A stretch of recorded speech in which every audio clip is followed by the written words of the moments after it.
Hello everyone, I'm SoboL, and we're going to be talking infrastructure as a code in public cloud. But before I get into technical details, allow me to do a small introduction. So I am a gamer. I like to play. The remote isn't working.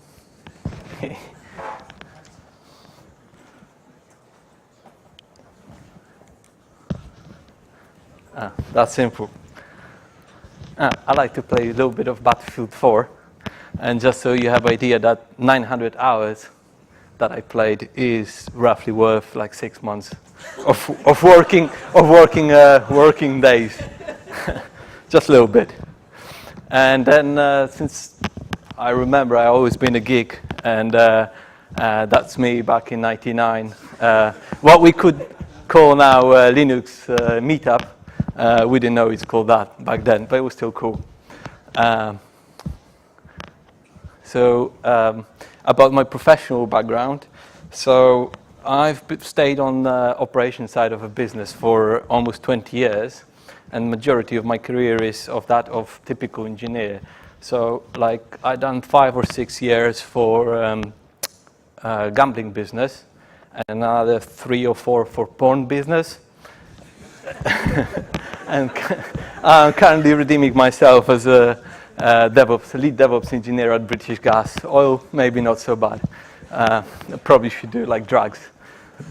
So how did gambling and porn lead you onto British Gas then?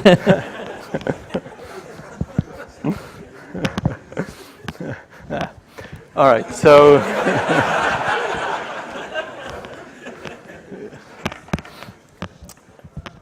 okay, so infrastructure as a code.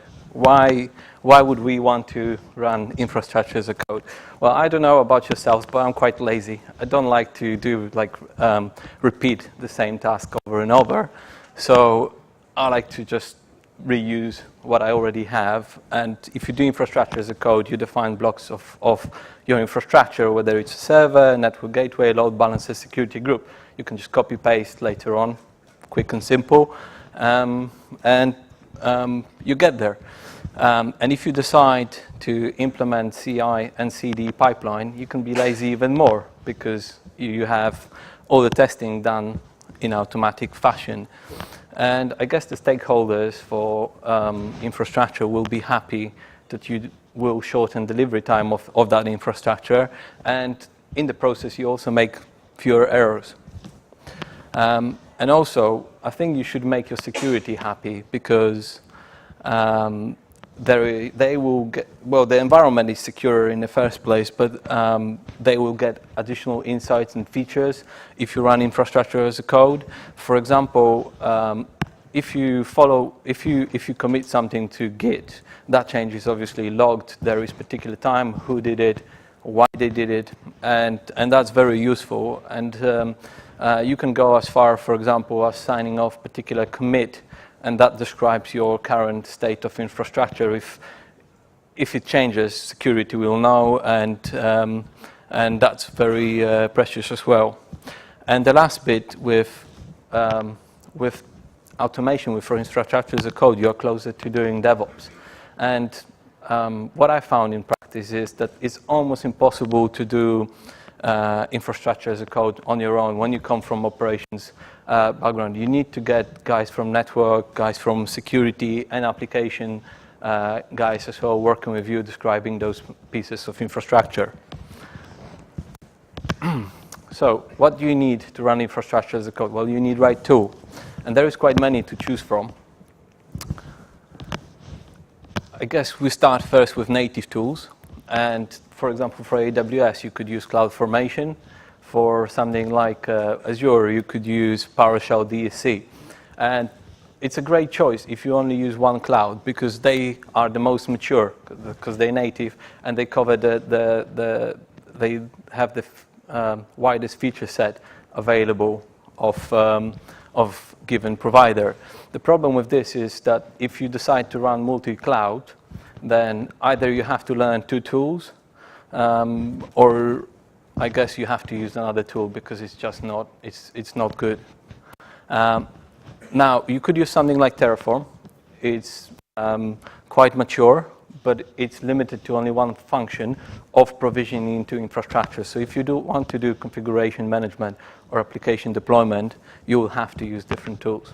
Now that's where Chef or Puppet or similar tools come into play, because they can do multi-clouds. With Chef being more dev-orientated, it has Ruby as its DSL. It's a little bit more complicated to learn. And Puppet has its own DSL, and it's more orientated towards people coming from operations background. So naturally, for British Gas, since I come from operations, the Puppet was the choice, the right choice. Now, I'll show you how our usual workflow for provisioning server looks like with this solution. So I start by opening a ticket in Jira and saying what I want to do, and then progressing that ticket in progress. Changing its state to in progress. Now you see that there is a CP313 number that's going to come handy later on in the workflow, and you can do smart stuff around your workflow in Jira, by the way, as well, with the code and what's happening with the state of the ticket. Now this is my Git client, and what I do here, hang on, let me see if pointer works. Yeah, it works. So what I do here is I have a copy of control repo latest code, and I open another feature which is called Puppet Test. And this is branch in which I'm going to be making my changes. Now this is provisioning YAML from which provisioning server gets definition of object of the infrastructure. In this file, I define every piece that I want to have in the infrastructure, but I only specify here the non-default variable because I have another file which is a template, and it has settings for a given environment, for a given scenario. So here I describe new server called ptest04, okay, with given size, and also I've killed another server before and changed its size to T2 small. And as you can see, this file describes, for example, volumes, because they're different than what's in the default template. Okay, so once I made my changes, I add them to Git report to Git. I commit them, and I use my ticket number here in a command, provisioning test instance, and I push that feature to Git server. The moment I push it to Git server, there are webhooks in a Git server, and basically the webhook will get the code delivered to Puppet. It's going to say, hello, I've got new code. Puppet fetches that code from GitHub, and it deploys it. So it says here what's the branch, and there was no errors when deploying. And all those modules are for different functionalities. That's more configuration management and also some bits of provisioning. Now, when I look into details of my ticket, I can see that there is a commit number, and it comes with my comment. So someone who, let's say, oversees my, like Scrum Master oversees my ticket, will see an update to what I have done. And Puppet by default runs every 30 minutes. On agent node, we have dedicated provisioning node for each environment.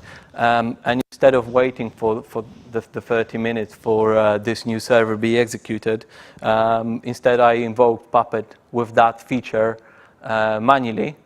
And then it tells me here that there was action and that it provided this server 004, ptest04. So now if I pick into AWS console, I can actually see that the server has been created, and it's pending. And once it's started, I see that, for example, my parameters, my tags are all correct and populated. And that's very important because we have operations manager who checks the billing and does chargeback and so on, and is very upset if someone misses a tag with a Costco or something. That's not happening anymore. So this is the template I was talking about. This is for our core environment. It has parameters like region, availability zone, those service tags that I was talking about, AMI, declaration of all the volumes. Additionally, what we do with this provisioning, we're bootstrapping the servers. So those are the settings for bootstrapping. Sorry, those are the settings for Bootstrap script, and they not dynamically pass to each server. Now this is where I call my Bootstrap script, and the Bootstrap looks roughly like this.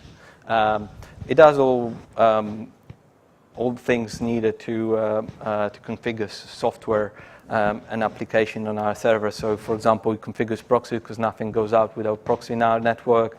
It gets instance name, rename the host to given name. It detects volumes, mount the drives if they detected, and then it bootstrap Puppet. And what's interesting about this workflow is that we do majority of configuration of Puppet nodes based on the certificate and on the secure parameters of that certificate. So no one can tinker and change the role of the server, and this is by the server. So it's kind of two-way bond once the certificate is signed, and it's a great thing because, as I said, no one can falsify your server and pretend to be something else. And the last bit is registering DNS records in the DNS server. So this was quite simplified. How would you run it? And this is the set of tools that we're using to in this workflow.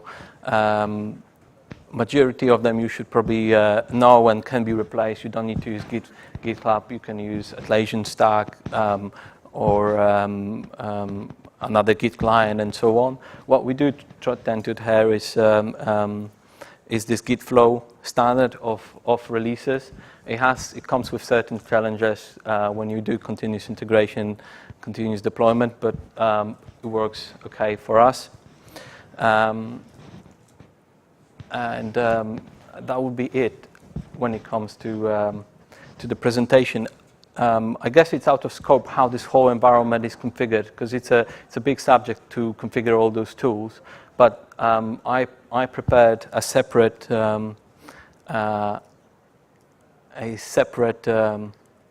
kind of manual or help on how to do it, and it's going to be available with this presentation. I'm not sure if you guys posting the presentation, you do. Okay, yeah. So it's going to be available to look after, to get after presentation. So any questions?